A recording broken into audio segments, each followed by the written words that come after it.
Une nouvelle vie. C'est vraiment merveilleux. Avant que le Seigneur Jésus-Christ ne vienne au monde, l'homme ne savait pas qu'il y aurait une nouvelle vie. Mais après que le Seigneur est venu, il a utilisé la parabole du semeur. Plus tard, nous découvrons que cette parabole est si belle. Le Seigneur a dit, un semeur sortit pour semer.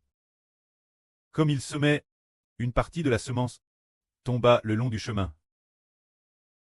Une autre partie tomba sur l'épine. Une autre partie encore tomba dans un endroit pierreux.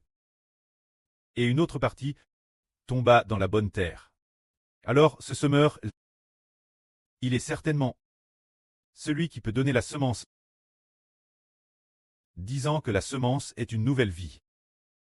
Qui donc peut nous donner la nouvelle vie? Celui qui donne cette nouvelle vie, il ne vient pas de l'humanité, il vient du ciel. Celui-ci est le Seigneur Jésus.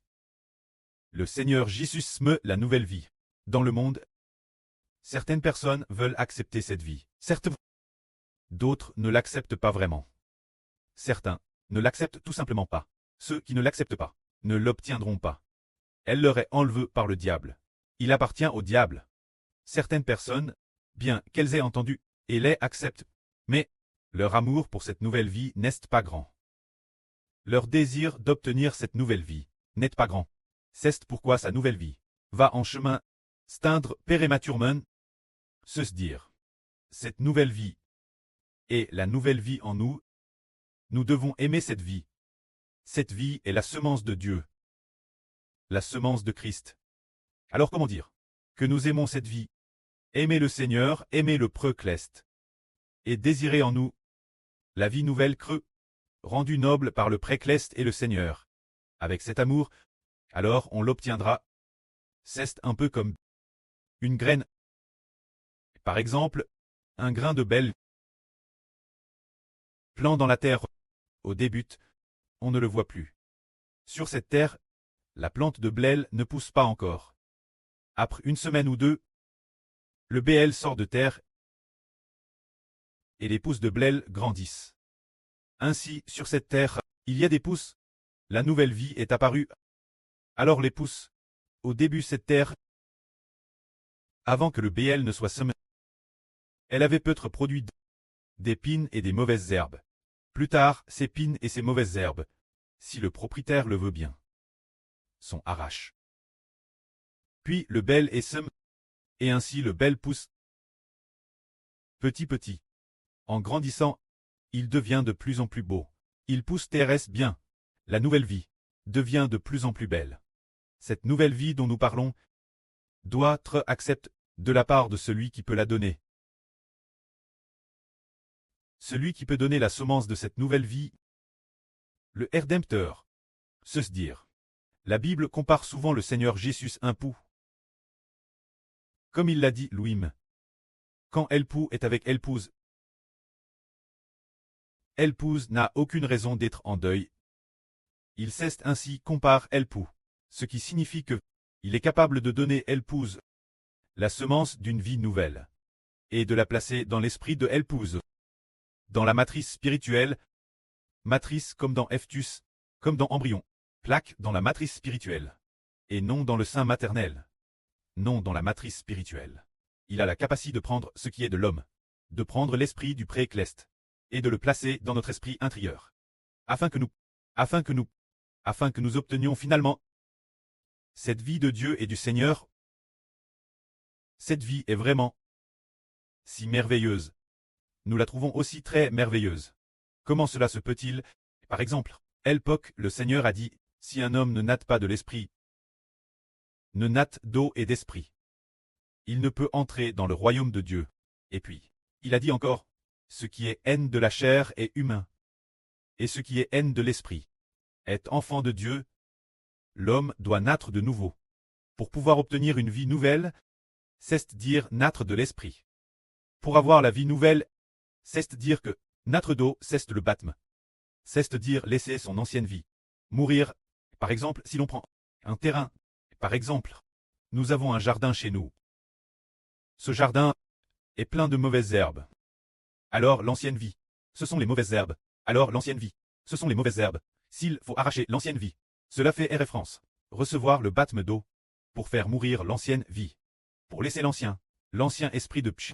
L'esprit de Pshech, ce sont les ronces et les mauvaises herbes. Les graines de ces ronces et mauvaises herbes, qui les a dosées dans notre jardin? C'est le diable qui les a placées dans notre champ du cure. Alors, pour les arracher, c'est qui peut les arracher? Est-ce seulement le propriétaire qui peut les arracher? Ce terrain-là, il n'a pas la capacité d'arracher ses propres. Ce terrain-là, as-tu la capacité d'arracher de ce terrain ces ronces et ces mauvaises herbes? La terre elle-même ne peut pas les arracher. La terre n'a pas non plus la capacité de dire: ah, moi, ce terrain, je suis plein de ronces et de mauvaises herbes. Je ne veux pas de je vais les arracher. La terre ne peut pas les arracher elle-même. Seul le propriétaire de la terre le veut. Et a la capacité d'arracher les ronces et les mauvaises herbes de cette terre. Alors qui est le propriétaire de la terre?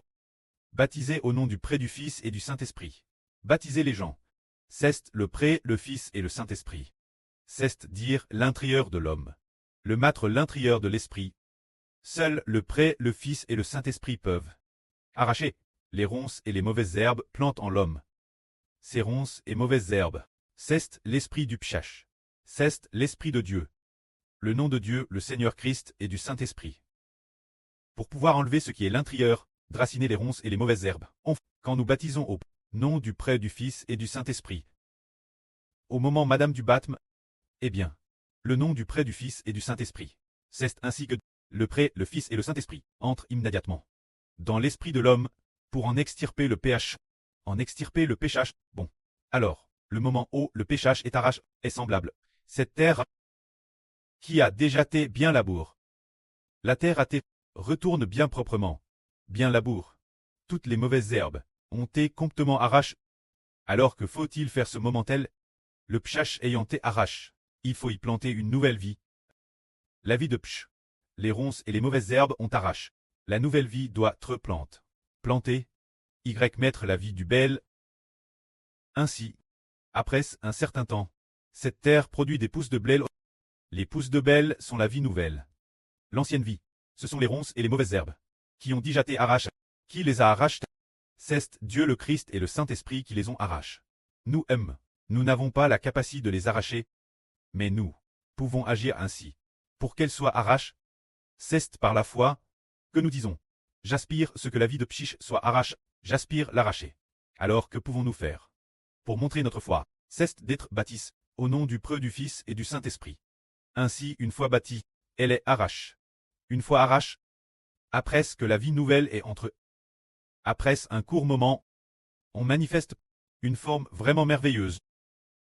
Donnons un beau témoignage. Hier, la sœur Jaowan et une sœur, lorsqu'elle changeait, lors de leur partage, ont découvert cela. C'est la sœur Jaowan.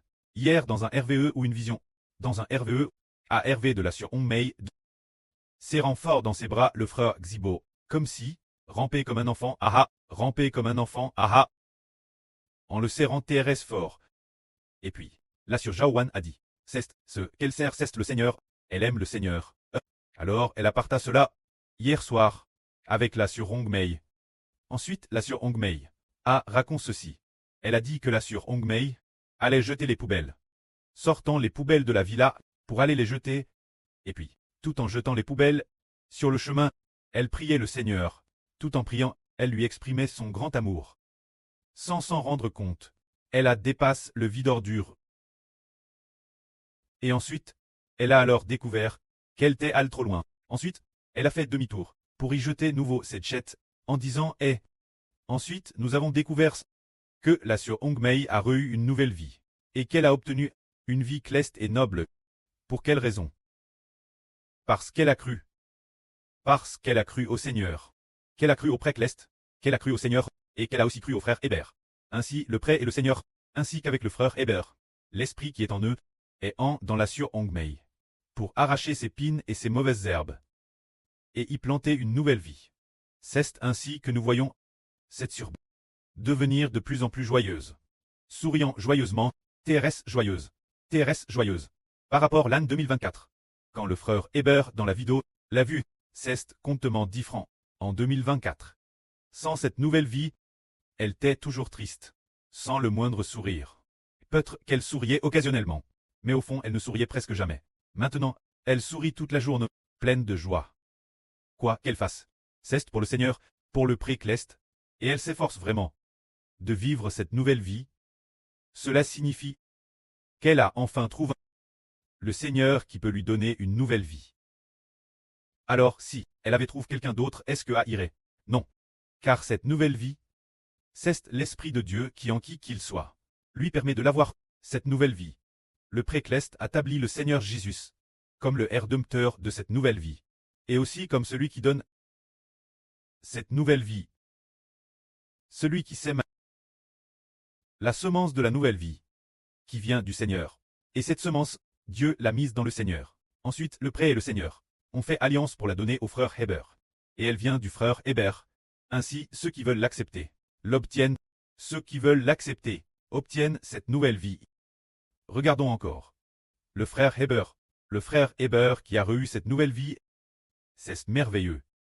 Sans cette nouvelle vie, le frère Héber, eh bien, serait comme quelqu'un de tout fait ordinaire, comme une personne ordinaire, quand le pré-Céleste n'était pas encore apparu au frère Héber, et ne lui avait pas dit que Héber Tate, le Fils de Dieu, dès le sein maternel.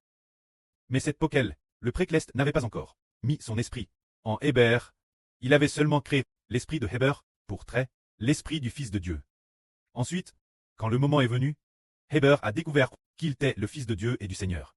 Le pré et le Seigneur ont également mis cette vie en lui, sans s'en rendre compte.